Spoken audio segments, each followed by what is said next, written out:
Hey everybody, this is Erica from the Classy Climb blog. I'm doing a late night edition here, but I just had to share a sad story, but a good story, real quick one. So in front of you, you see somewhat of a house, a door, a home is whether you make it. We can say all those nice, cool things. But I knew a woman who basically rented a house for 30 years.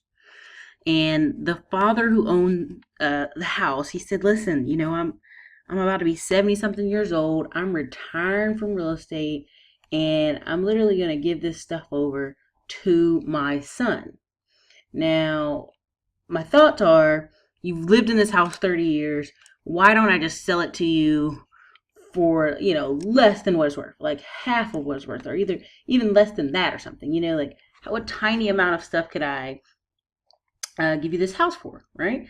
So listening to it, she just goes, "No, I'm not in a position to buy this house. I just can't do it." And it's just like the saddest thing you'll ever hear, because it's like, are you kidding me? Like, this man who is in his olden age has come to you after you've been renting a house for 30 years. So in all actuality, you should have a ton of money saved up in your pocket because you've never purchased. Plus, you're getting older yourself.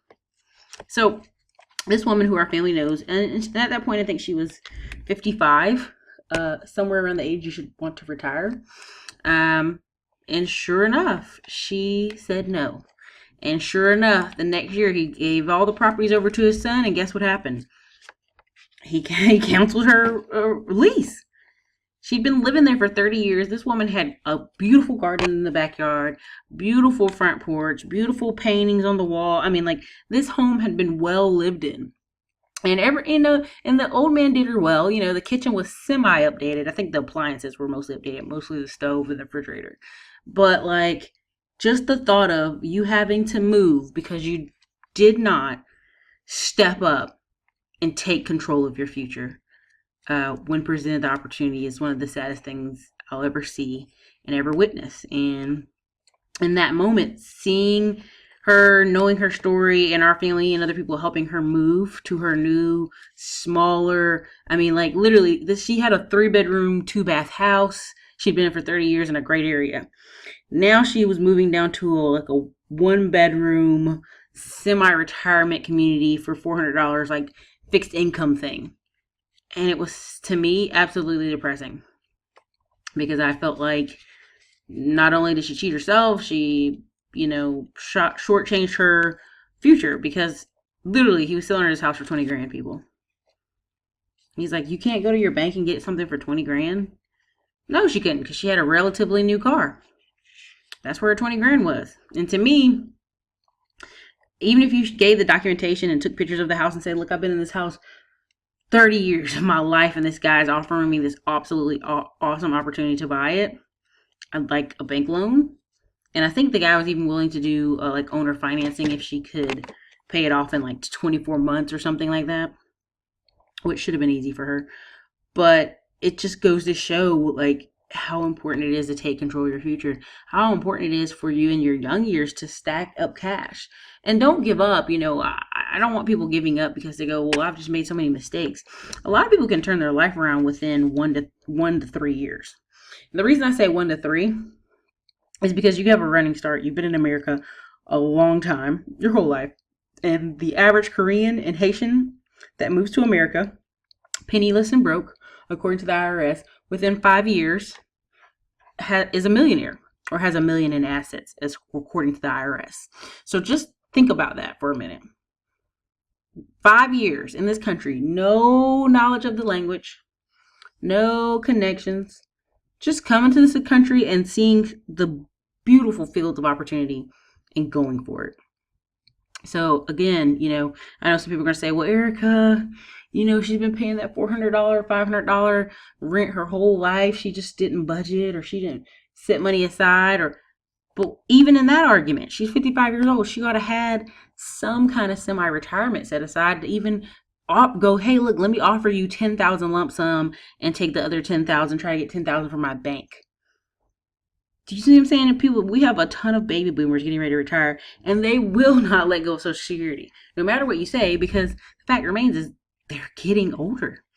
and they cannot afford to let go of Social Security. The plans have not been made. Accounting and personal finance and how to get rich has not been taught in America, and we're going to get a big burner backlash from it.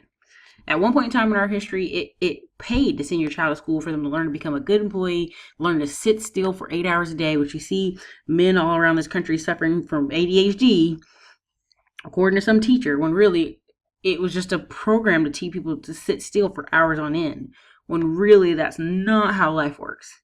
You can't sit still for hours on end. You can't be totally quiet for hours on end. That's just not healthy.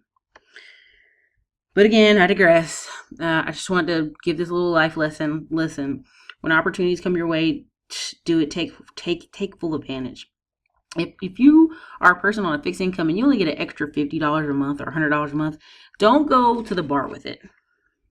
If you're living at your parents' house and you got debt and you got to squeak out some extra money, squeak it out, dude, and put it somewhere. I don't care if you put it in Lending Club. I don't care if you put it in Prosper. I don't care if you put it in gold, silver, guns, acres at a time. I mean, the other day I found an acre of land for $2,500 near the city in North Carolina, and I was like, holy crap! You know what I could do with that acre?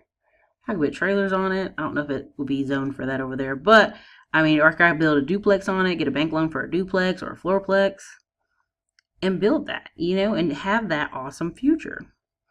And owner financed, get the bank to pay for the construction. Get a builder to get out there and build it. I mean, it's really simple ways to do that. Or let's say I wasn't ready for that. Let's say I'm just strapped for cash. I could totally just go plant a bunch of fruit trees on it or plant a bunch of pecan trees and sell that. Let that be one of my little fall side hustles. Put pumpkins on it. All kind of stuff, dude. You can do so much. There's so many opportunities out there. Do not sell yourself short. Do not skip over the opportunity to better your life. This is Erica, Classy Clown Blog. Thanks, guys, for listening. You guys have an awesome day. Don't miss out on your opportunities.